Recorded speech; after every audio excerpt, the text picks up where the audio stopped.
Bom, boa noite a todos.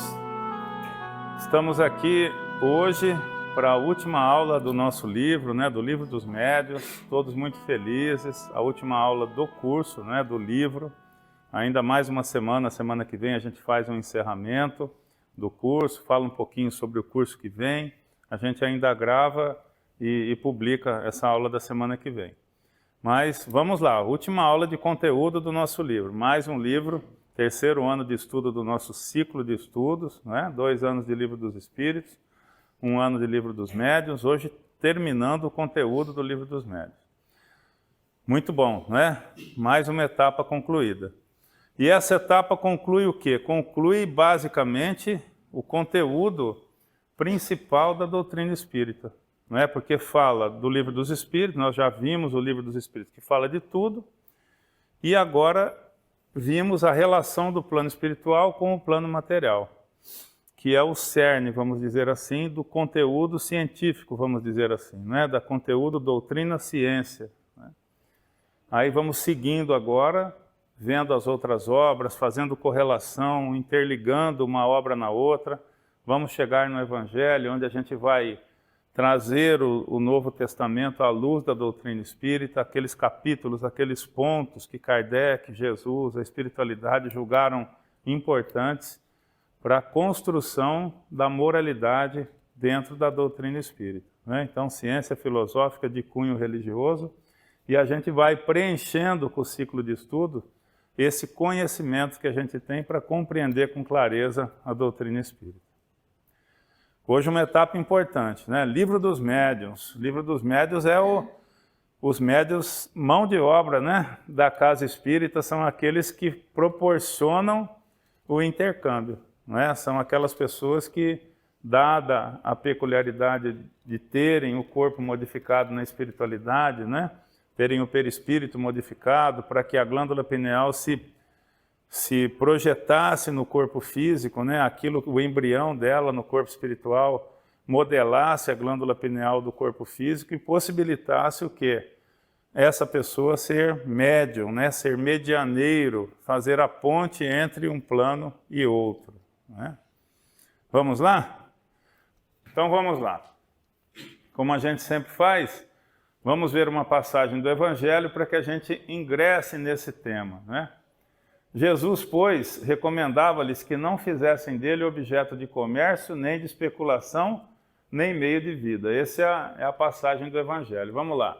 Dai gratuitamente o que gratuitamente haveis recebido, de Jesus a seus discípulos. Com essa recomendação, prescreve que ninguém se faça pagar daquilo que cada nada pagou. Ora, o que eles haviam recebido gratuitamente era a faculdade de curar, era o que? A mediunidade,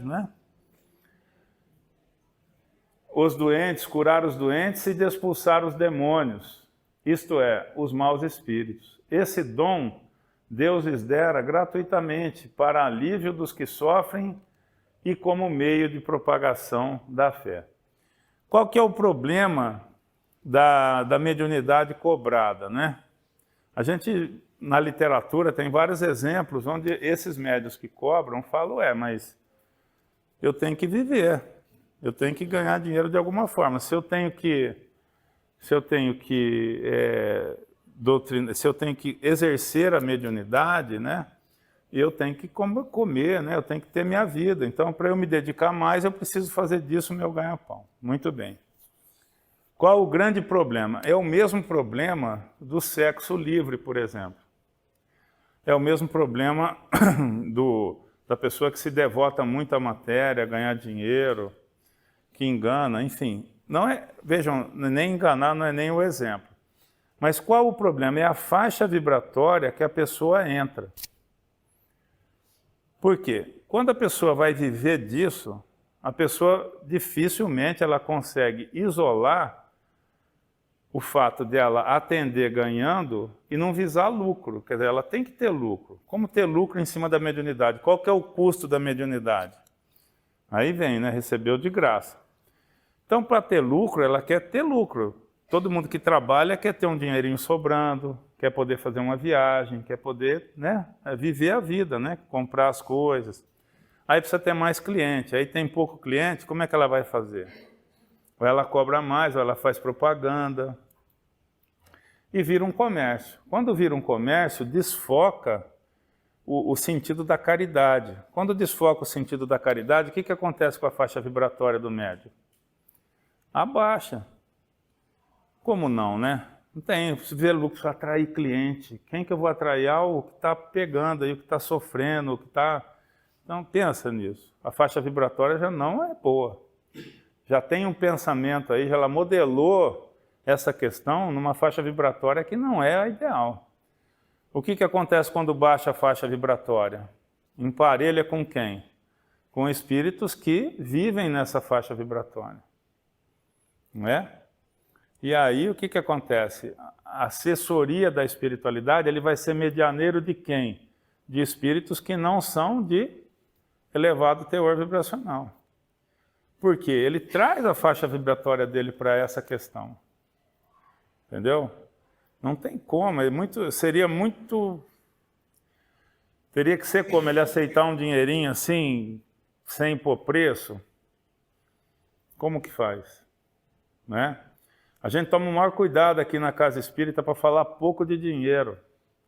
Pouco assim, por exemplo, quando a gente faz uma compra, está devendo, se eu ficasse aqui falando, pô gente, tem que ajudar, sai um pouco, não sai? Da coisa do voluntário, daquela coisa do sacrificial, da providência da espiritualidade. É muito interessante isso, gente, nunca falta dinheiro. A gente tem uma ideia, a ideia já não é da gente. Aí na semana seguinte o cara põe a cabeça no muro aí e fala, eu não quero comprar o terreno? Aí você fala, nossa, né, eu estava pensando nisso essa semana. Aí você fala, bom, querer eu quero, não tem dinheiro, aí aparece. Então, aparece, não tem outra expressão. Aparece, alguém fala, ó, a gente não falou, quando que eu falei isso aqui? Não falei nunca. E aparece. Então, isso é uma coisa que a gente não pode focar na casa espírita. É necessário? É necessário, mas não dá para focar, porque se você foca, você muda. Você muda a finalidade. Não, mas tem pessoas na internet que você vê também, por exemplo, você vê uma pessoa lá, aquela monja Coen, ela quer construir tanto tempo, como a gente, porque ela quer que caibam mais pessoas, então a gente não pode confundir, porque a gente também às vezes, né, a gente vive de um dinheiro mensal, tem uma... Então, é uma conta delicada, vamos dizer assim, é um processo delicado isso, muito delicado. Onde a gente não pode pedir no sentido assim de, precisa de mais, porque se eu tenho mais... Se isso for na cabeça do dirigente, complicou. Entendeu? Complicou. E vocês, né, que estão frequentando, que estão chegando aqui para ser médium na casa, não pode nunca pensar que tomaram uma pressãozinha, assim, sabe, para ajudar. Se pensou, o dirigente falhou. Porque não pode isso na casa espírita. Entendeu? Não é o objetivo da casa espírita. Faz parte? Faz. É da vida, né? A gente tem que sobreviver, tem que pagar a conta para crescer, tem que ter. Mas olha, a minha experiência de vida é de que aparece. Porque nem a ideia da gente. Quanto mais da onde vai aparecer. Parece quem ajuda. Sabe? Então, a gente não toca diretamente nisso. Só que cartomante, bola de cristal, o médium que cobra, como que ele não... Se tem a secretária para cobrar? Não é? Como que faz? Como é que ele muda o foco disso? Chega no fim da semana e vai perguntar, quanto é que rendeu aí? Pagou, não pagou? Quer dizer, já mudou tudo. Sabe? Já mudou o foco. Dificilmente uma pessoa consegue se livrar disso. Qual que é o problema? Faixa vibratória. Aí vem a influência de quem? De quem vai estimular essa pessoa a cobrar mais caro. A falar, o tratamento seu tem 10 sessões, tem que vir, senão o bicho vai pegar, senão eu não consigo fazer. Vira comércio. E aí quem que está junto dele? O espírito superior? Não é. Não é? Uma passagem do Chico Xavier que é bonita, ele recebe um relógio de uma pessoa que insiste muito. Você já viu? E em seguida, não sei o que acontece, ele dá o relógio no bolso. No mesmo dia, uma pessoa veio e falou que tinha problema com horário, com alguma coisa. Já pegou o relógio. Deu, quer dizer, ele não pegar o relógio, ele enfiou no bolso. Aí, na hora ele deu, no mesmo momento, né? Nem leva para casa. Então, é aquilo que fala, é o foco, né? Todos nós temos que ter um foco, é a fé raciocinada. E uma coisa não bate com a outra, por conta dessa faixa vibratória. Então, a gente tem que tomar muito cuidado na casa espírita. Até eu peço muito para as meninas do bazar, para quando tem feira. Tudo tem que tomar cuidado com o que fala, tem que tomar cuidado assim do jeito que a pessoa se expressa, sabe? Não dá para misturar as estações. Ajudar é bom. Todo mundo que ajuda sai feliz, né? Pô, consegui ajudar um pouquinho. Mas tudo tem uma conta de chegada muito delicada para a gente não errar. É sempre muito complicado isso. Aí vai falar, pô, mas quem então? Quem é médium não pode cobrar? Não. Que eu posso? Qual a resposta que a doutrina dá? Não, simplesmente não.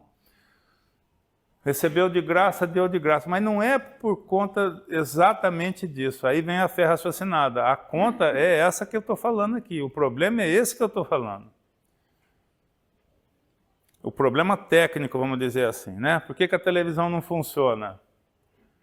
É isso que pega, entendeu? É esse que pega. É a faixa vibratória que o médium se coloca. Aí não dá certo. Porque espíritos inferiores vão atrelar naquele médium, vão se conectar com ele e problema certo pela frente. Vamos lá, mediunidade gratuita. Os médiuns atuais, pois que também os apóstolos tinham mediunidade, igualmente receberam de Deus um dom gratuito de serem intérpretes dos espíritos para a instrução dos homens, para lhes mostrar o caminho do bem e conduzi-los à fé, não para lhe vender palavras que não lhes pertencem. A eles médiuns, visto que não são fruto de suas concepções, nem de suas pesquisas, nem de seus trabalhos pessoais, né? O médium que está realmente recebendo uma entidade, quem está falando por ele, quem que é ele? Não. Não é? É a entidade que está falando, né?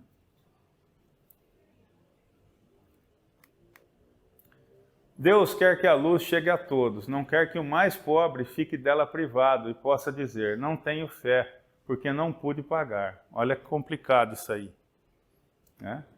Não tive o consolo de receber os encorajamentos e os testemunhos de afeição dos que pranteio, porque sou pobre. Tal a razão porque a mediunidade não constitui privilégio e se encontra por toda parte.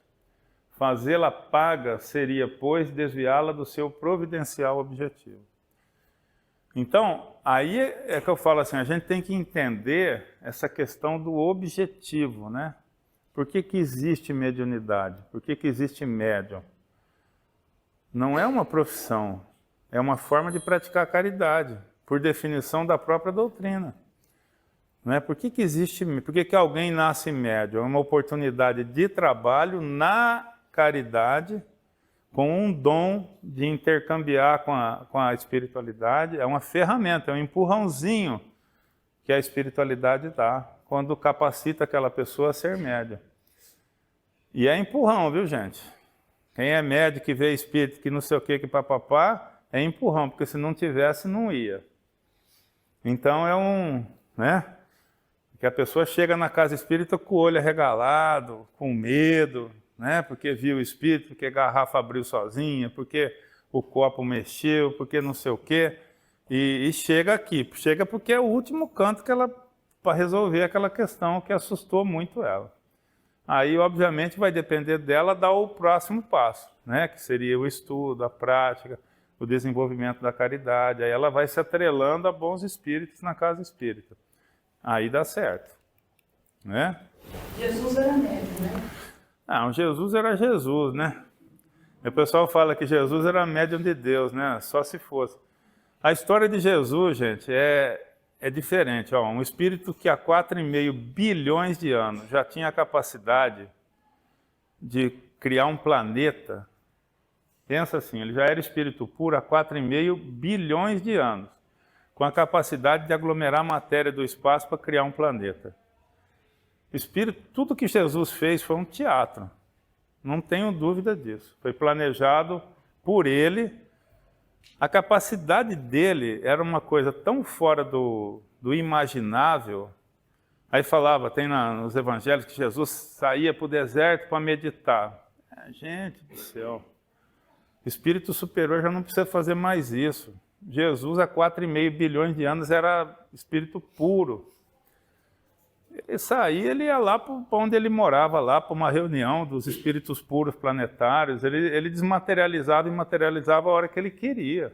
Nós nem temos inteligência. Hoje em dia é suficiente para entender, né, o que seria Jesus, né? Quer dizer, a capacidade desse...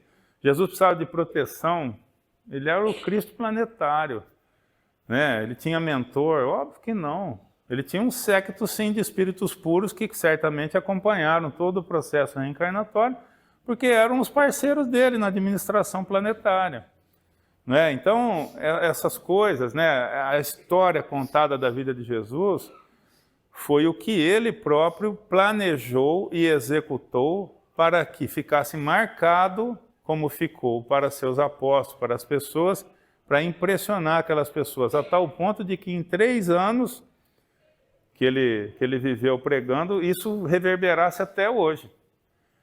Então, um planejamento fantástico do que aconteceu, né? A reação, as curas, os milagres, tudo, na hora certa, no momento certo e tal. Jesus sofreu na cruz? Óbvio que não, gente, né? Um espírito daquele vai sofrer, ter dor. O espírito, ele tirava a dor a hora que ele queria, tirava tudo a hora que ele queria e, enfim, fazia o que ele queria, né? Então, só que precisava o quê? Transparecer dor, transparecer sofrimento, sangramento, para que tivesse aquela imagem, obviamente, porque é aquilo que ficou em determinado momento na história. A capacidade de Jesus é inimaginável, assim, inimaginável. Se ele conseguia movimentar uma massa incandescente de coisa no espaço, juntar num único ponto para virar a Terra, na proporção correta, na medida certa, no tanto de água certa, no tanto de ferro, de níquel, de chumbo, de ouro. Gente, né? Isso é... Sim, pois não, Marco? Na verdade, os evangelistas, então quem viu os evangelhos, tentaram trazer Jesus mais próximo do homem.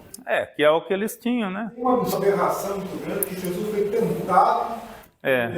Acho que são situações tão absurdas, né? Gente, ó, quem trabalha em casa espírita, um pouquinho já não é mais tentado violentamente por espírito inferior.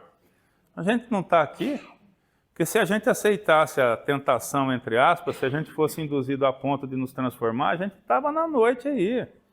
A gente estava fazendo coisa errada. A gente, vivendo em planeta de prova e expiação, um espírito superior... Nunca, já passou muito do tempo, né? Ele controla os espíritos inferiores. A energia de um espírito superior, ele jamais vai ser influenciado, ou dominado, ou tentado, ou coisa parecida. É isso que André Luiz nos mostra. Eles paralisam, controlam qualquer espírito inferior. Jesus está muito fora da possibilidade há bilhões de anos. Há bilhões de anos. O corpo dele era material, mas totalmente desmaterializável à vontade dele, né? Ele tinha o controle completo dessa questão. Os médicos espirituais, eles desmaterializam um tumor e rematerializam na bandejinha. O tumor some aqui na casa, some direto o tumor, some coluna indireita. Isso é um médico que está aqui da casa, aqui, ó, perto da gente, num plano de prova e expiação. Jesus... não tem nem como imaginar as capacidades desse espírito, né? Vamos lá. Segunda parte das manifestações espíritas, contradições e mistificações, do charlatanismo e do embuste. Contradição. Qual que é a definição, né? Definição da língua portuguesa. Alto o efeito de contradizer-se, incompatibilidade entre alegações atuais e anteriores, entre palavras e ações, contestação e oposição. Contradições no Espiritismo. As contradições que os adversários do Espiritismo apontam, frequentemente, se encontram na linguagem dos espíritas. dos espíritos. As contradições que os adversários do espiritismo apontam frequentemente se encontram na linguagem dos espíritos. Então, o que acontece? Quando recebe uma mensagem, às vezes a pessoa usa uma expressão, ou o médium interpreta, ele ouve uma coisa, fala outra, porque ele achou que era melhor, quando tem esse tipo de interferência, ou o espírito se... Eles apontam, por exemplo, uma contradição lá no Obras Póstumas, né, de Kardec, tem lá um negócio de segregação, tem uma confusão, mas Kardec escreveu Obras Póstumas? Não, pô. Aí, pô, o Kardec, a doutrina, não, mas quem escreveu Obras Póstumas foram aqueles que andavam com o Kardec, que cataram um monte de apontamento dele e botaram lá no livro. Mas ele não tinha refinado aquilo. Ele não tinha passado aquilo pelo crivo dos espíritos puros que o acompanhavam. Pode ter alguma contradição? Pode, são apontamentos, são impressões que ele ia tendo, ele ia fazendo anotação. O livro Obras Póstumas é ruim? Não, de longe, não é. Mas não foi ele que escreveu, não passou pelo crivo dele. Pode ter. Nas obras básicas eu não vejo contradição. Assim, pelo menos até agora eu não achei. Agora, num livro do espírito tal, pelo médium tal, de Catanduva, de Araraquara, sei lá, pode ter? Pode. Pode ter. Porque o médium nem sempre vai ser um espírito elevado, o espírito que se comunica nem sempre vai ser um espírito de luz. Pode haver um dia, encontrar, por isso que é fé raciocinada. Por isso que tem que passar pelo crivo da razão, né? Toda obra que a gente lê tem que ser assim. Kardec tentou, pelo contrário, ele tentou minimizar as contradições. Exatamente. O capítulo A Moral Estranha do Evangelho segundo o Espiritismo é justamente para falar disso, né? Os textos sagrados desses evangelhos que não estão ali muito claros. É muito claro, Zé. E até isso é interessante, né? Quer dizer, o Kardec / Jesus, né? Vamos dizer assim, ele não pegou os 4 evangelhos, mais os evangelhos apócrifos e analisou todos. Todas as linhas, todos... Eles criaram um livro, que é o Evangelho segundo o Espiritismo, para dar o quê? Sentido ao Novo Testamento. Um sentido à luz da doutrina espírita. Então, ele não pegou e falou assim, ó, o terceiro livro da codificação é o Novo Testamento à luz do Espiritismo. Aí pegou João, foi linha por linha explicando. Não. Ele quis dar um sentido. Ele pegou partes dos evangelhos do Novo Testamento e botou a doutrina espírita para explicar. Partes que quem achou importante? Jesus Cristo. Porque, como veio lá de cima, Espírito puro, coordenado por Jesus, eles selecionaram aquelas partes, chegaram para o Kardec e falaram, vamos escrever isso aqui, pau. E foi isso. Né? Agora, toda obra espírita foi assim. O Kardec não saiu inventando nada, né? A gente aqui, ó, vai em reunião com o mentor aqui, às vezes a gente fala alguma coisa, o mentor fala, não, isso aí está certo, você pensou direito. Você entendeu direito, não é pensou. Você entendeu direito, pode pular. Já pensou o Kardec? Escrevendo um livro com Santo Agostinho, com Jesus intuindo. Ele mal pensava por ele próprio, né? Ele tinha um caminho ali, ele tinha a técnica de fazer, né, de coordenar um livro, de pesquisa, tudo, mas ele foi muito intuído, muito auxiliado, muito, né, o tempo todo ali. Era uma obra extremamente importante. É importante falar dessa questão histórica que envolve toda a religião do Cristo, né? Sim. Em cada época precisou-se de uma linguagem Isso. específica. O Evangelho segundo o Espiritismo, ele limpa muitas informações justamente porque estava-se no momento de progresso que precisava daquilo, né? Tem uma pessoa que fala que precisava na doutrina espírita de ter a religiosidade. Não que a doutrina espírita... Por quê? Porque quem caminhava com Kardec eram oriundos do protestantismo francês. Então, eles sentiam falta pô, mas não tem nada de religião. Então, por quê? Nós somos cristãos. Qual que é a nossa religião? O cristianismo. A nossa religião não é o kardecismo. Se somos cristãos, nossa religião é o cristianismo. Não são as mensagens de Jesus. Tem um livro que faz ponte com os evangelhos de Jesus. Né? Vamos sempre pensar nisso. Vamos lá. Por isso, as contradições que possam existir entre os adeptos do Espiritismo estão, via de regra, na forma e não no fundo, carecendo, portanto, de importância. Forma, o jeito que interpretou, o jeito que falou, o jeito que entendeu errado, né? Essas contradições procedem de duas fontes, dos homens e dos espíritos, porque nenhum dos dois é perfeito, né? Aí você tem um médium muito bom que está fascinado por um espírito, um escritor aí, tem 10 livros publicados, no 11º ele se fascinou, deixou se fascinar, aí sai um livro, mal escrito, mal influenciado, a espiritualidade deixa, tem que deixar, porque se ele deixou fascinar, como impedir isso? Então vai bloquear o livre-arbítrio dele, porque ele é escritor? Não, ele vai escrever um livro fascinado.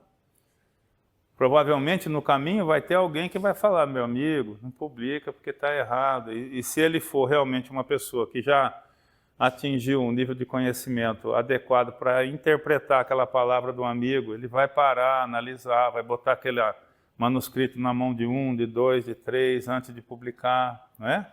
Mas se a fascinação atinge um ponto que obstrui esse bom senso, ele pode ser que um dia publique. Aí você vai pegar uma obra, do escritor, aí você vai ler, opa, que não está legal. Né? A gente, quantas vezes palestrante aqui, que está na casa aqui, fala coisas que a gente fala, complicou. Aí discretamente, na próxima aula, na próxima palestra, você dá uma consertadinha, dá uma arrumadinha, para que quem assiste, quem estuda, não fique com aquela dúvida, não fique com aquele equívoco, vamos dizer assim, né? Outro dia, fazendo palestra numa casa, o dirigente da casa mandou uma complicadíssima, saia justa, assim, tipo, mas o perispírito é igual ao espírito, é tudo uma coisa só. Aí, como é que você sai dessa? Você fazendo palestra. Eu dei a diferença. Ele, não, mas espera aí, não é uma coisa só, perispírito com espírito? Daí lá do espírito. Tem o corpo e o espírito. Aí que você vai puxar esse fio numa palestra, não dá. Entendeu? Como dirigente falando, como que você conserta isso? Conserta assim, né? Não, você está errado. Aí complicou, né? O ambiente está na casa da pessoa. Eu dei uma arrumadinha de leve, mas a gente nota que o que aconteceu ali? Não é obsessão, não é nada, é simplesmente falta de estudo mesmo. Nunca estudou a doutrina. E não entendeu isso, não entendeu esse viés. Isso pode acontecer com o escritor, por que não? E publicar uma obra com um equívoco, né? Sim. Claro, essas obras, os livros, tem um capítulo muito triste. Quando começou a edição, a Federação Espírita do Brasil, por ser poucas pessoas, tinha um controle muito grande sobre os livros. Então, esses equívocos aí eram parados, quase não existiam.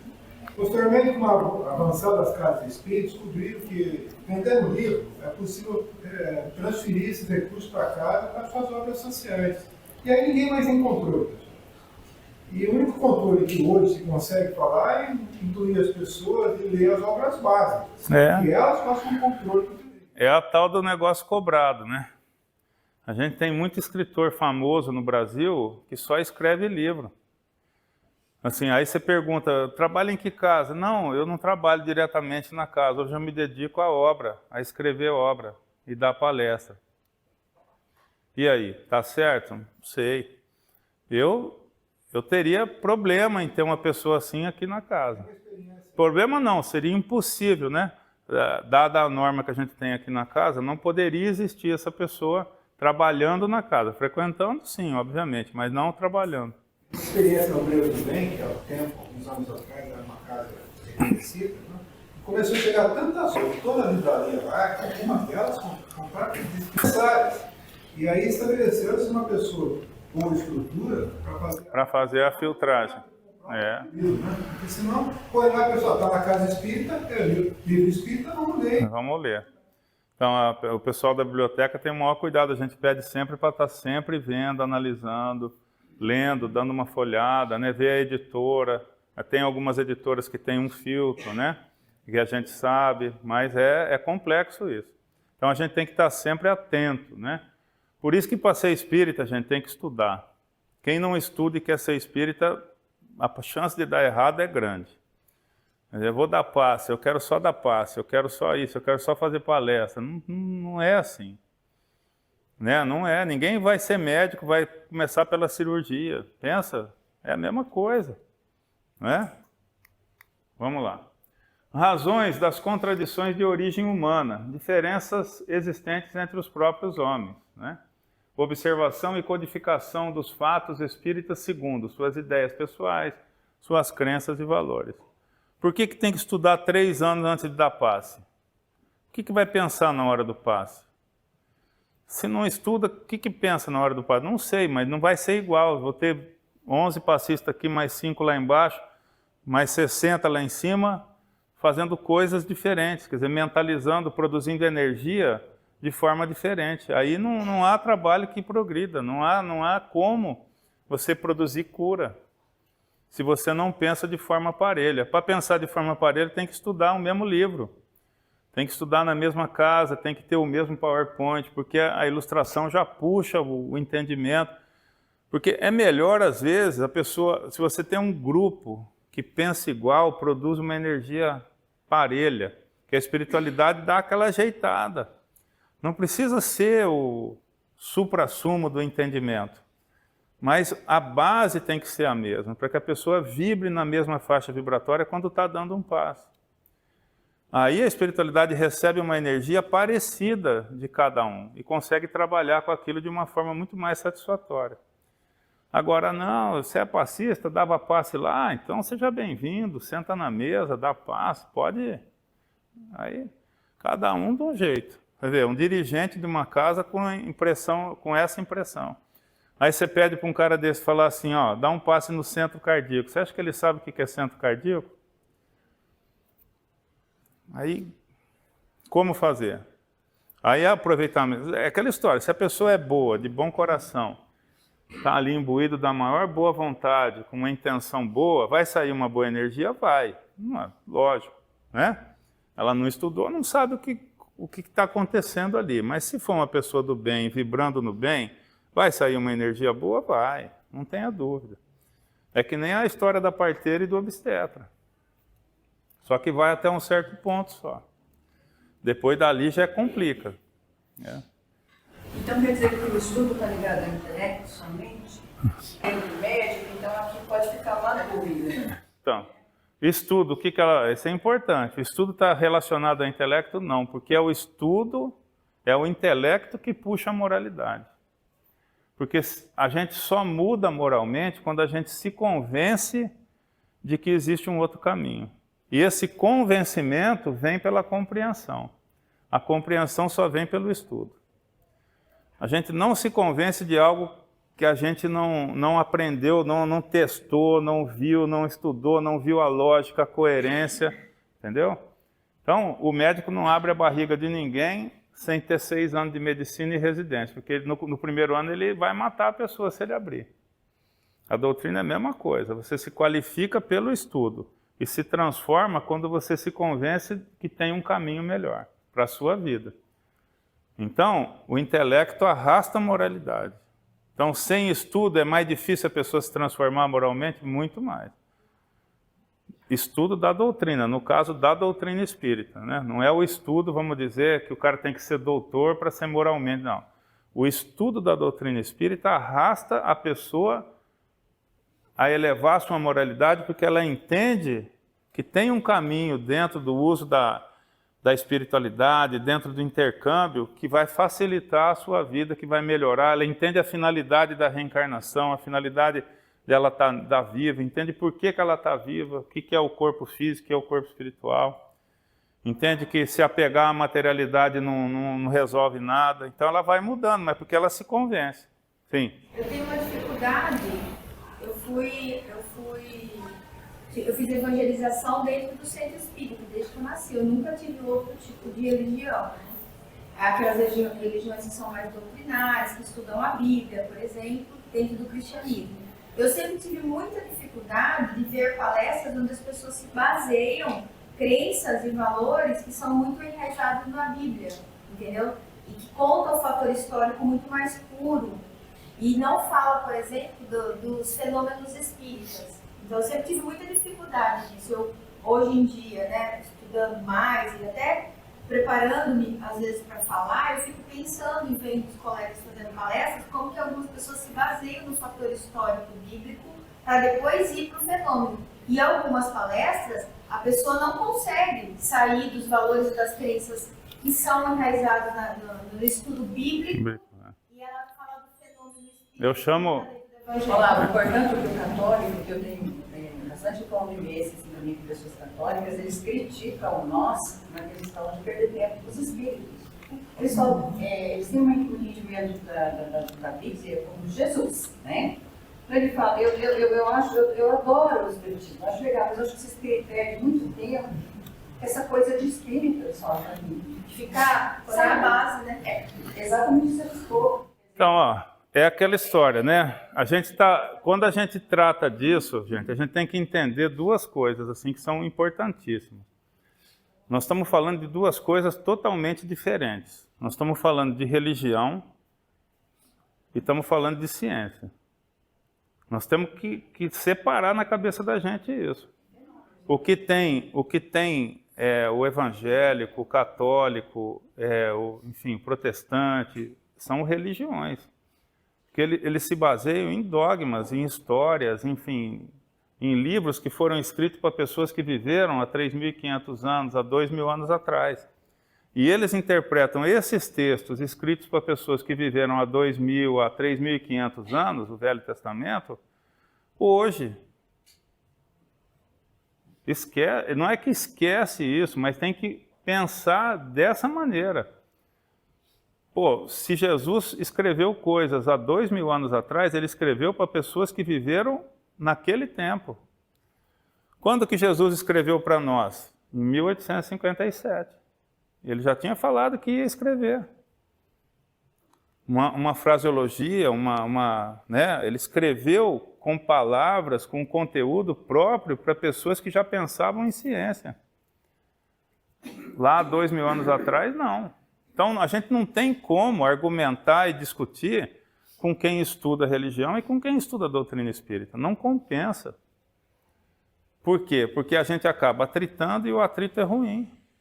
Se a pessoa pergunta, responda, esclareça. Mas não entre nessa bola dividida, porque não é a mesma coisa. Estamos falando de coisas diferentes. Totalmente diferentes. Entendeu? Então, a gente tem que separar isso na cabeça da gente, até com uma questão assim de caridade, no sentido... E a gente não pode, na cabeça da gente, falar assim, nossa, essa pessoa não sabe nada. Não pode. Aí a energia já não é boa. A família inteira da Rosana é crente, é evangélica, inteirinha. Eu fico, às vezes, na saia justa, porque está junto na reunião familiar, lá, tudo. E eles estão falando lá, e eu estou quieto aqui. E estou escutando. Isso me ajuda, porque quando eu vou doutrinar aqui o evangélico, eu uso o que eu ouço lá. Ô, irmãozinho, paz em Deus, tal, ajuda pra caramba, porque a pessoa se solta. O espírito crente, quando vem aqui, só vem comigo. Porque eu tenho a linguagem apropriada, a pessoa se sente acolhida. Não é? Porque, pensa, já está espantado, já está todo conflitado, porque ele esperava uma coisa e encontrou outra ao desencarnar. Então, se a gente chega aqui e quer falar de espiritismo, que é coisa do capeta, como que você vai acolher uma pessoa assim? Não é demérito, nem mérito, nem nada. É a realidade. Né? A gente tem que entender isso como sendo a característica da pessoa. Então, a família da Rosana, minha sogra, às vezes eu ponho ela do lado e falo, sogra, não quero saber, escuta, que vai ser importante, você vai me dar trabalho. Você já vai dar trabalho, vai dar mais ou menos. Então, escuta aqui, ela escuta, na boa, quieta. Porque ela sabe que a gente estuda, que a gente trabalha, que a gente faz o bem. Então, ela respeita de uma outra forma a nossa prática, minha e da Rosana. Porque ela entende o propósito, ela veio aqui, conheceu, veio mais de uma vez, sabe que a gente faz coisas boas. Então, ela tem uma interpretação diferente. A opção dela é permanecer lá, a família inteira, tudo. Mas está ótimo, né? Ela se dedica àquilo. Então a gente tem que entender que nem todo mundo está na hora de parar ou de chegar na doutrina espírita. Isso é uma realidade, porque é um conhecimento, assim como nem todo mundo pode ser médico, ou todo mundo pode ser médico. Quantas pessoas que vocês conhecem que não têm inteligência, QI, suficiente para desenvolver um curso como medicina, por exemplo? Física nuclear. Isso é característica do espírito. Não há demérito nisso, é a caminhada. Simplesmente isso. Quem que levantou a mão? Sim. Eu sou um exemplo disso, que cada um tem seu tempo. Era para eu estar no casa espírita há mais de 15 anos. Porque eu venho da religião católica, desde o nascimento, batizado, enfim. E a primeira palestra que eu assisti, o palestrante tirou o sarro do Primeiro Testamento. Literalmente. Ele viu um pedaço e gargalhou. E todos na palestra gargalharam. Isso me afastou. Sim. Se eles não respeitam isso, então para mim, nunca tive conhecimento de espiritismo, nunca, foi a primeira vez que... O impacto foi negativo, né? Por isso que eu falo assim, a gente tem que ter o maior respeito, porque a pessoa às vezes está dando o melhor dela onde ela está. E às vezes esse melhor dela tem uma energia muito melhor do que uma grande quantidade de espírita que está sentado estudando o espiritismo. Você vai pegar a faixa vibratória, aquele exemplo que eu sempre dou da senhorinha que desencarnou, evangélica, ela fez a desencarnação dela. Ela cortou os cordãozinhos lá no livro do André Luiz. Só não cortou o cordão de prata porque seria suicídio. Aí ela chama o mentor, ela fala, só falta o cordão dela. Ela está ali deitada desencarnando. E era evangélica. Quer dizer, eu estou falando isso porque não tem nada a ver uma coisa com a outra. Às vezes é um momento, é a missão daquela pessoa. Então a gente tem que... Agora, se a pessoa se aproxima, pede uma ajuda, pede um esclarecimento, opa. Ou se a pessoa está na dificuldade, se a pessoa está doente, você fala, olha, eu sei que você não acredita, mas o passe te ajuda, você não quer ir para casa? Quantas eu já não trouxe para cá? Né? Assim, dessa maneira. Olavo, mas quem lê a Bíblia buscando o fator histórico é a mesma coisa de comer a casca e jogar a banana fora.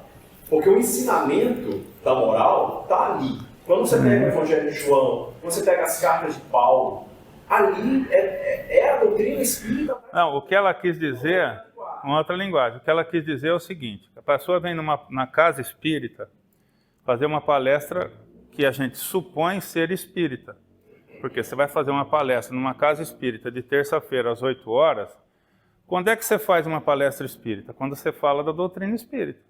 Então, se a pessoa vem aqui e fala o tempo todo do Evangelho de João, sem mencionar não atrela nada à doutrina espírita, ela fez uma palestra ecumênica. É bonita, pode ter uma vibração boa, pode ser linda, todo mundo se emocionou. Tá ótimo também, não tem problema nenhum. De vez em quando acontece isso aqui.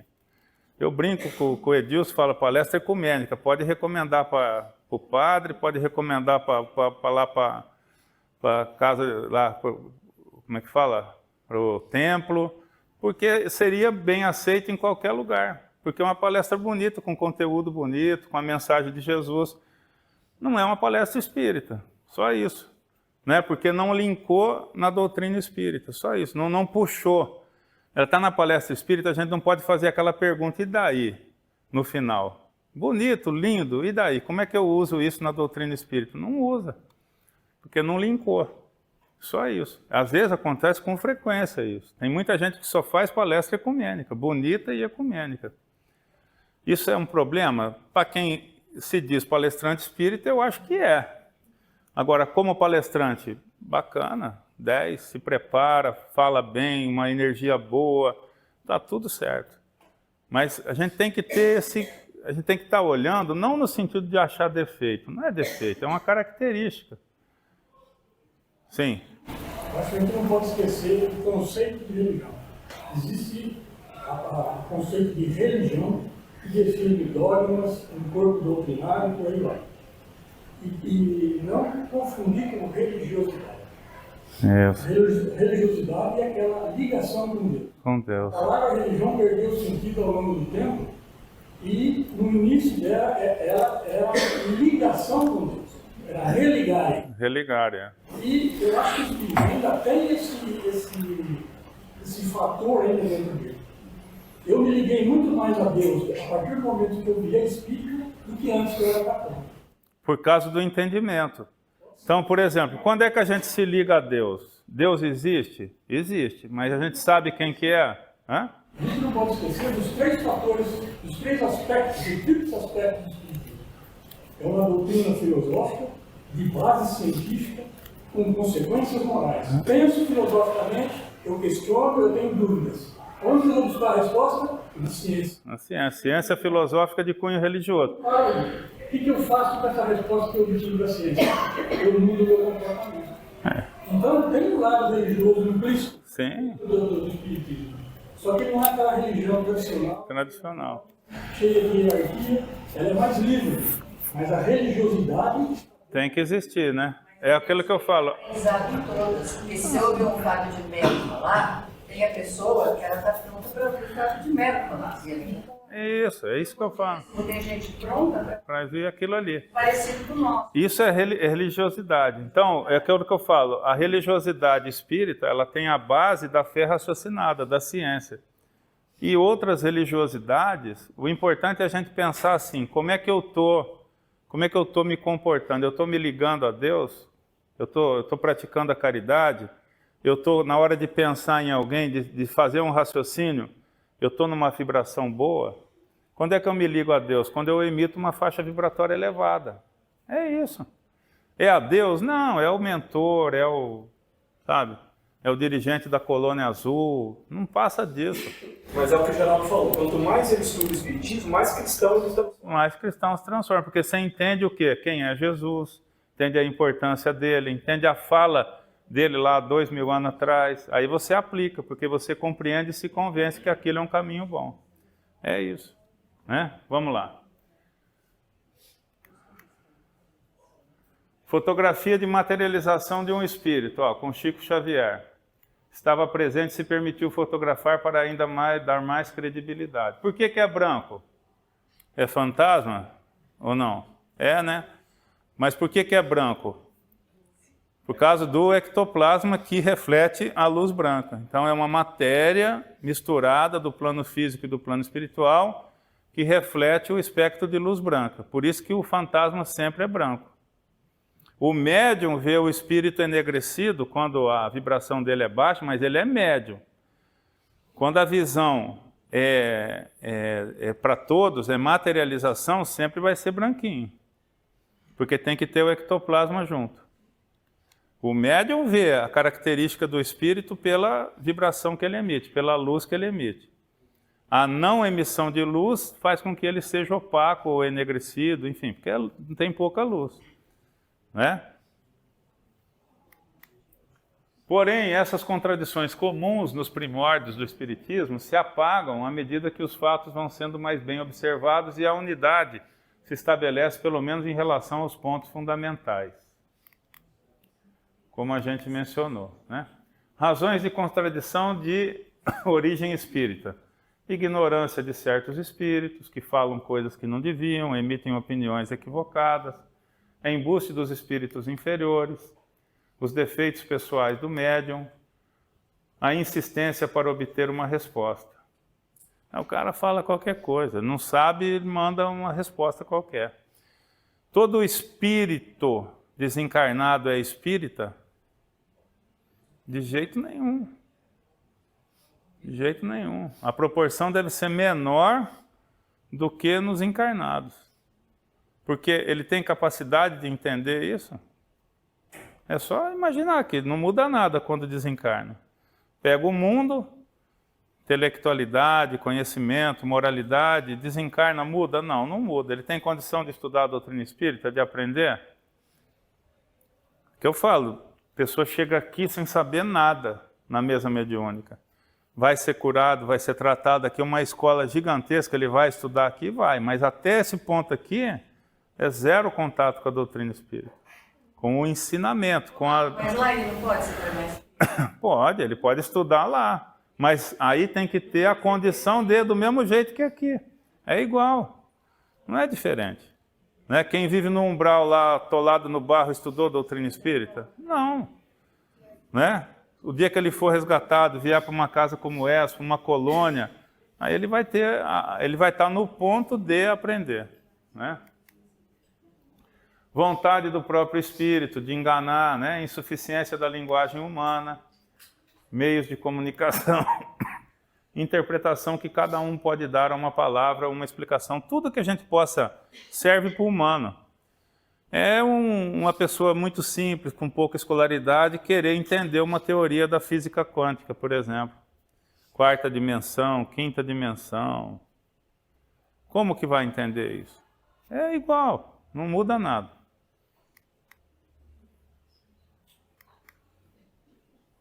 Concluindo então, vamos lá. As contradições de origem espírita só têm por causa a diversidade natural das inteligências, dos conhecimentos, da capacidade de julgar e da moralidade. Né? Aos espíritos não é dado saber tudo. E existem informações que devem permanecer ocultas, como o futuro e o princípio das coisas. Aqui, na última segunda, se manifestou um espírito agradecido, porque ele foi tirado da lama por alguém aqui da casa, um grupo de socorro da casa aqui, tirou ele de uma região do umbral, onde ele estava imerso na lama. Olha bem a situação, não era sofrendo, era atolado numa lama. Aí tiraram ele de lá, socorreram, aqui ele saiu daquela condição, estudou, anos se passaram dessa pessoa e ele conseguiu psicografar agradecendo o ciclo que ele viveu nessa casa, desde o momento que ele é resgatado do umbral numa condição de estar dentro da lama, até o ponto dele aprender a psicografar, usar um médium e mandar uma mensagem. Olha, eu falo, às vezes eu me assusto com isso, porque você pensa, para você ter esse ciclo, você ter equipe que vai no umbral socorrer, você ter o pronto-socorro, você ter a adaptação desse espírito, a migração dele de uma condição de muito sofrimento, né? De muito pouco conhecimento, de nada, para estar atolado no barro lá, de uma faixa vibratória muito ruim, até o ponto de ele dominar o psiquismo do médium, né, o psicomotor do médium, controlar a mão, passar uma mensagem bonita. Olha o tamanho que deve ser isso aí para cima. É o ciclo de uma colônia espiritual. Não é?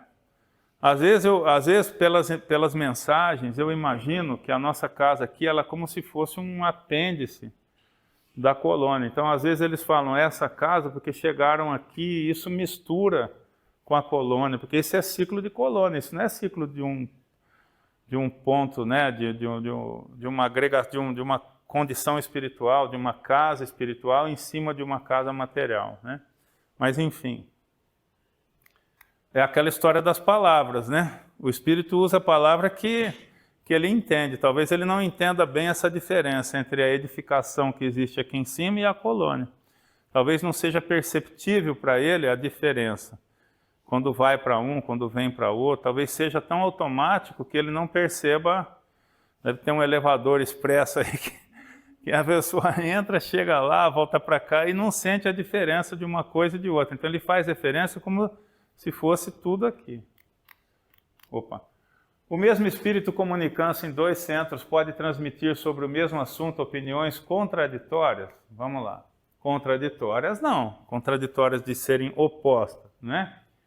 Se os 2 centros diferem no tocante a ideias e opiniões, a comunicação poderá lhe chegar modificada. Por que isso? Porque é fácil. Eu fui fazer uma palestra no Jerônimo Mendonça, nosso parceiro aqui Eu cheguei lá, olhei a plateia, estava estranho. Eu olhei assim e falei, nossa, que estranho. Porque tinha só senhoras, não tinha um homem, umas 40 senhoras. Aí um monte de cabelinho de coque com sainha assim. Aí eu falei, né? Falei, será que eu cheguei, né? Eu tinha preparado uma palestra mais técnica, falando de vibração, de pensamento, uns negócios assim. Aí eu falei, peraí, vem cá, quem tem origem espírita aqui? 2 levantaram a mão, de 40. Quem tem origem católica? Uma ou outra. Quem tem origem evangélica? Todo mundo. Elas estavam lá para receber cesta básica, porque gostavam, enfim. Aí eu falei, e agora? Falei, agora mudou tudo, né? Falei, não vou dar essa palestra. PowerPoint conectado, tudo. Falei, não vou chegar aonde aqui? Né? Mudei tudo, falei de um tema, falei de Jesus, acho da evolução de Jesus. Aí puxei bastante para aquilo que eu conhecia, para poder aproximar. Mas olha, como que você vai fazer uma palestra num lugar desse, igual a que eu faço aqui? Igual a que eu faço no Obreiros, no Consolador? Não tem como, né? São plateias diferentes que a gente tem que procurar chegar. Vamos chegar, por que não? Vamos mandar uma vibração boa, uma energia boa, vamos trazer um pouquinho de luz ali, mas tem que ser adequado. Então, pode sair diferente? Deve sair diferente. E a espiritualidade faz com que seja diferente. Às vezes a gente faz a mesma palestra em várias casas, não sai igual. Não sai igual. O slide é o mesmo, mas a palestra é outra. Por quê, né? Porque estão sob influência de diferentes falanges de espírito. Aqui ainda ele está levando para o lado da espiritualidade daquela casa, e deve ser isso mesmo, que quem que está te intuindo naquela casa específica para a palestra sair diferente? Provavelmente alguém daquela casa do plano espiritual que sabe da necessidade de alguém, de alguns, de todos daquela casa. Então você migra para um assunto, para um tema, para uma coisa diferente ali. Você dá ênfase, né, para um aspecto diferente do que deu na outra. Importante. Não é a comunicação que é contraditória, mas a maneira por que é transmitida. Cabe a quem queira esclarecer-se e aconselhar-se com os espíritos o cuidado e o bom senso de distinguir a procedência e a legitimidade das mensagens recebidas. Dirigente. Se o dirigente não sabe a doutrina, não estudou, é complicado a casa prosperar, né? Se quem dirige a casa não se aprofundou na doutrina antes de fundar uma casa espírita, a chance de dar errado é grande, né? É justamente a isso que se propõe o Espiritismo. A linguagem dos espíritos superiores é sempre a mesma para as mesmas pessoas, mas pode variar segundo pessoas e lugares. A contradição é aparente, a ideia central é a mesma. Ele muda o jeito de falar, né? Adequam a linguagem às pessoas. Não se deve tomar por uma contradição o que geralmente é apenas uma fase da elaboração da verdade. É um caminho diferente para aquele grupo, né? As contradições, mesmo aparentes, podem lançar dúvidas na mente de certas pessoas. De que método podemos nos servir para conhecer a verdade? Submeter todas as comunicações ao exame severo da razão, do bom senso e da lógica. Se eu não estudo a doutrina espírita, eu consigo fazer isso aqui? Se eu não estudei todas as obras de Kardec, as obras de André Luiz, como é que eu chego nesse ponto? Né? De entender com clareza que ali houve uma contradição, que tem um ponto ali que está esquisito, né? Que precisa ser melhorado, que precisa ser corrigido. Não tem como, né? Olha lá, estudar, né? Comparar, meditar, aprofundar. O conhecimento da verdade só a esse preço se obtém. Então, pode comparar sempre com a medicina. Imagina lá o médico, como é que é a vida dele, se ele não estudou bastante. Ou como é que você vai para o médico que estudou ou que não estudou. Você sabe que aquele cara comprou diploma, você vai nele? Não vai, né? Não vai. Lembrando, não vem longe o dia em que o ensino dos Espíritos será um só para todos nos detalhes como nas linhas mestras. Sua missão é a de destruir o erro, mas isso só se consegue gradativamente. Porque nenhuma nuvem obscurece a luz mais pura. O diamante sem mácula é o que tem mais valor. Julgai, pois, os espíritos pela pureza de seus ensinos. Qual que é a nossa base, a nossa referência? A obra de Kardec. câmbio. Por enquanto é a obra de Kardec. Daqui a 200 anos pode vir um outro codificador, pode vir uma pessoa para dar um upgrade. Acho que já veio, né? Chico Xavier, Divaldo Franco, né? Eles não completaram a codificação, não trouxeram luz, né? Quando vem a obra do André Luiz, não trouxe luz a obra de Kardec? Claro, através do Chico, né? Na prática, né? Mostrar aquilo já numa linguagem moderna, já falando de glândula pineal, já falando de coisas que lá o Kardec não era assim, não podia ainda naquele tempo. Mas, meu irmão Chico, se algum dia eu falar para você alguma coisa que contradiga Kardec, fique com Kardec. Fica com Kardec, né? Porque é a nossa base. E é atual, né? E é atual. Mas vai chegar um dia em que talvez tenha um upgrade aí. E está tudo bem. Já teve, né? Que nem a gente está falando. O Chico, o Emmanuel, o Divaldo. São upgrades, são mais atuais, são informações atualizadas, né? Apesar das diferenças de crenças, os princípios fundamentais são os mesmos. Amor a Deus e a prática do bem. Colocar o quê? O amor em movimento. É isso aí, ó. É aquilo que a gente fala, né? A tradução daquilo que Jesus falou, né? Se existem duas leis que são a mesma coisa, né? Amar a Deus sobre todas as coisas e fazer ao próximo o que gostaria que fizesse. Que, na verdade, resume em uma: coloca o amor em movimento, pratique a caridade. Pronto. Não precisa ter a religião X ou Y, pode ser de qualquer coisa. Então, qual será a melhor doutrina? É aquela que melhor satisfaz ao coração e à razão, e que dispõe de mais recursos para conduzir os homens ao bem. Olha aí. Pô, lá na Índia tem doutrina espírita? Não. Na Finlândia tem? Não. Então, aí como é que faz a pessoa lá? Vai na igreja que tem lá. Vai no budismo, vai onde for, né? Porque é o que tem. Então a pessoa vai lá crescer, se ela praticar caridade, sim. Né? Essa eu vos dou a certeza, é que prevalecerá o Espírito da verdade, é Jesus Cristo falando. Isso aqui, ó, nunca pode perder de vista, ó. Isso aqui, ó. Esse aqui é que passou para esse aqui. Não tenha dúvida disso, né? Quem que foi o que é a doutrina espírita? São os evangelhos atualizados, propostos para o tempo atual. É o conhecimento para pessoas que vivem no nosso tempo. É isso. Não tem nenhum tipo de problema. Definição da língua portuguesa, de mistificação. Significado: o ato de velar uma certa realidade com o objetivo de ludibriar a credibilidade e o bom senso. Burla, engano, né?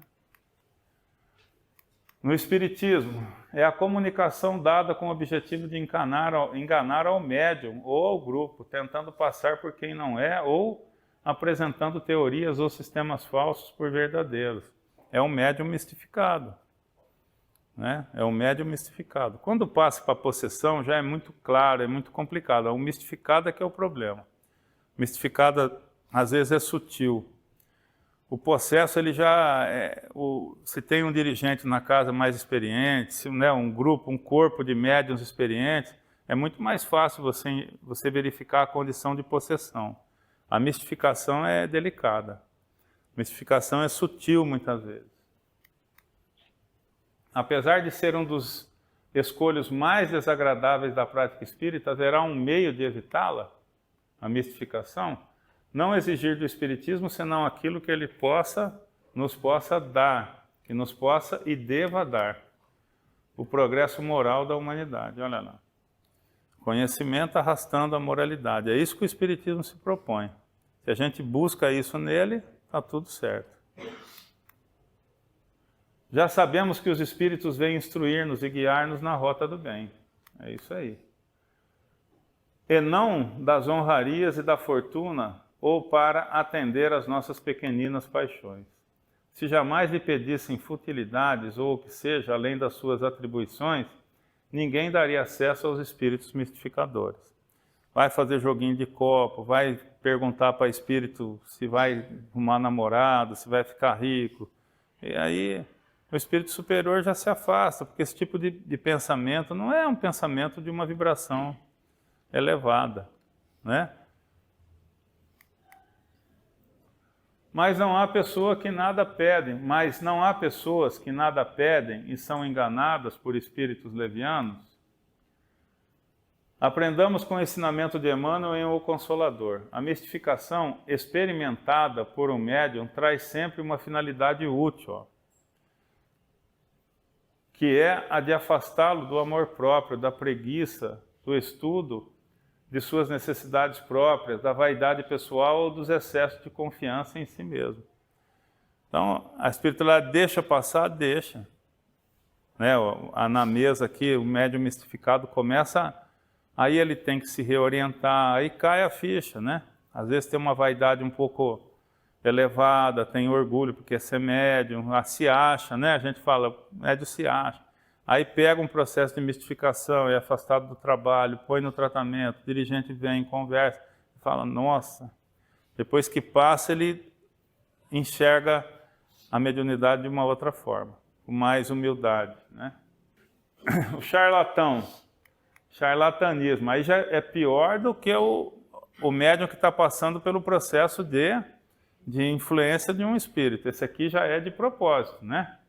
Esse é o golpista, né? É aquele do Ghost, é uma golpista, né? Ela não era influenciada nem nada. Né? Ambulante que apregoa falsas qualidades àquilo que vende, embusteiro, impostor, trapaceiro, né? Isso é do dicionário, né? Charlatanismo no espiritismo, médiuns interesseiros. Os médiuns interesseiros são aqueles que fazem de sua faculdade uma profissão, dando o que se denomina de consultas ou sessões remuneradas, revista espírita. Olha aí. Porém, médiuns interesseiros não são apenas os que exigem remuneração financeira, pois o interesse pode se traduzir também pelas ambições de toda a sorte. Aspecto político, social, né? Considerações. Opa. Estou vendo o seu futuro, olha lá, você vai ficar muito rico, né? Os espíritos não estão à nossa disposição, mesmo os de ordem inferiores. Os espíritos sérios, pouco caso fazem das coisas materiais, não nos auxiliariam a mercantilizar sua presença. A mediunidade não deve constituir um ganha-pão para o médium. O interesse é legítimo motivo de suspeita. O desinteresse absoluto é a melhor garantia contra o charlatanismo. Em resumo, a faculdade mediúnica é concebida pela prática do bem e os espíritos bons se afastam de que pretender transformá-la em meio para alcançar qualquer coisa contrária aos desígnios da providência. Isso aqui é o que eu falei, faixa vibratória. Se a gente identificar numa instituição, tem um ditado, né, na doutrina espírita que fala que você quer saber se uma entidade, uma religião é boa, analisa se pratica caridade. Simples assim. É fechada naquele grupo, só se ajuda ou pratica caridade? Se praticar a caridade, pô, é bom. Por que não? Não é assim que Jesus falou que era o ideal? Se aquele segmento religioso pratica caridade, ajuda todo mundo, serve sopa, aquela coisa que a gente vê por aí, as pessoas se dedicam, se doam, por que não é bom? É bom. Agora, é completo? Não sei, aí é questão que a gente viu lá, depende de cada um, depende do momento que cada um vive, né? Fraudes espíritas. Qual a categoria de manifestação é mais própria à fraude? As manifestações são os efeitos físicos, olha lá, efeitos inteligentes vulgares, batidinha, toque, é mais fácil de burlar, né? Escrita direta, as respostas banais, mas também fácil de identificar, né? O mesmo não ocorre com comunicações inteligentes de alta importância. Havia um errinho ali. O problema das mistificações. O problema das mistificações não deve impressionar os que se entregam às tarefas mediúnicas, as quais devem trazer o Evangelho de Jesus no coração. Estais muito longe ainda de solucionar as incógnitas da ciência espírita. E se aos médiuns, às vezes, torna-se preciso semelhante prova, muitas vezes os acontecimentos dessa natureza são também provocados por muitos daqueles que se socorrem das suas possibilidades. O que ele está falando? A gente, como médium, não tem que se preocupar. Ai, mas será que um dia eu vou ser influenciado? Será que um dia eu vou fazer uma mensagem que não é boa? Esse tipo de coisa assim, né? Calma. Boa faixa vibratória. Se você tem boa intenção, está estudando, sabe o que você está fazendo, você está protegido. Praticou a mediunidade dentro da casa espírita, está protegido. Quantos médiuns aqui na nossa casa tiveram problemas sérios com a mediunidade aqui? Pouquíssimos.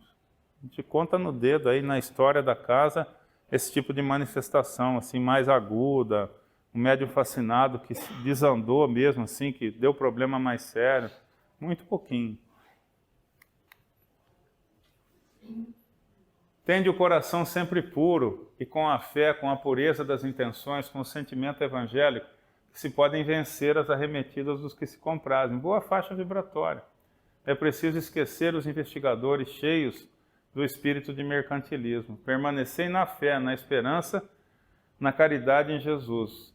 Jamais olvidando que só pela exemplificação podereis vencer. Extraído de um livro de Emmanuel. É isso, pessoal. Tudo, ó, fé raciocinada. Não bateu com Kardec, para, pensa, pergunta para o dirigente. Pô, escutei uma coisa que nem ela falou, escutei um negócio tal que me desencantou, que me... né? Acontece, acontece. Vocês vão ouvir? Vão. Que nem eu ouvi lá na casa espírita, vai acontecer. A gente só não pode o quê? Na hora, vibrar errado. Né? Tem que vibrar com calma, vibrar pensando, vibrar positivo, que aquele irmãozinho estude, que ele possa achar um caminho onde ele tire aquele equívoco, se der oportunidade, esclarece. Né? Não pensar, esse cara não sabe nada. Não, esse é um pensamento errado. Porque não é uma energia boa. Não tem como esse pensamento carregar uma energia boa. Não tem como. E aí a gente está o quê? Nós produzindo, não é ele que produziu. Ele tem a limitação dele, mas nós produzimos uma energia ruim. Então a gente tem que ter, né, vamos dizer assim, caridade naquele momento. Né? Uma energia boa, correta, no sentido sempre de ajudar a pessoa e esclarecer. Né? Beleza, pessoal? Semana que vem, então, encerramento do curso. A gente já dá um briefing sobre o curso de passe. Beleza? Muito obrigado, viu?